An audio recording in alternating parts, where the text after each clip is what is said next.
वंचित बहुजन आघाडीचे राष्ट्रीय नेते डॉक्टर बाबासाहेब आंबेडकर यांचे पणतू सुजात आंबेडकर कोल्हापूर विशाळगड या ठिकाणी येत असल्याची माहिती कोल्हापूर वंचित बहुजन युवा आघाडीच्या वतीने लालबुर्दा टीव्ही चॅनलशी बोलताना दिली।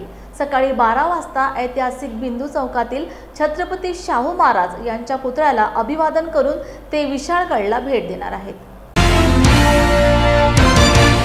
नमस्कार, मी प्रवीण बनसोडे, वंचित बहुजन आघाडी युवा कोल्हापूर जिल्हा उपाध्यक्ष।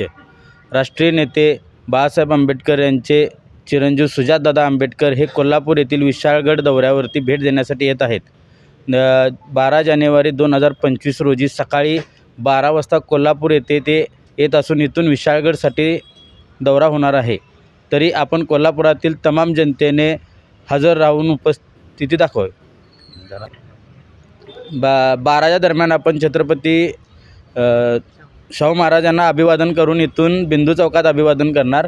बिंदू चौकातून अभिवादन करून शिवाजी महाराजांना अभिवादन केल्यानंतर सरळ वरती पावनखिंड येथे जाऊन पावनखिंडवरती अभिवादन करणार आणि बुद्धवाडी आणि मुस्लिमवाडी या ठिकाणी त्यांचं स्वागत होईल। स्वागत झाल्यानंतर सरळ विशाळगडवरती जाणार।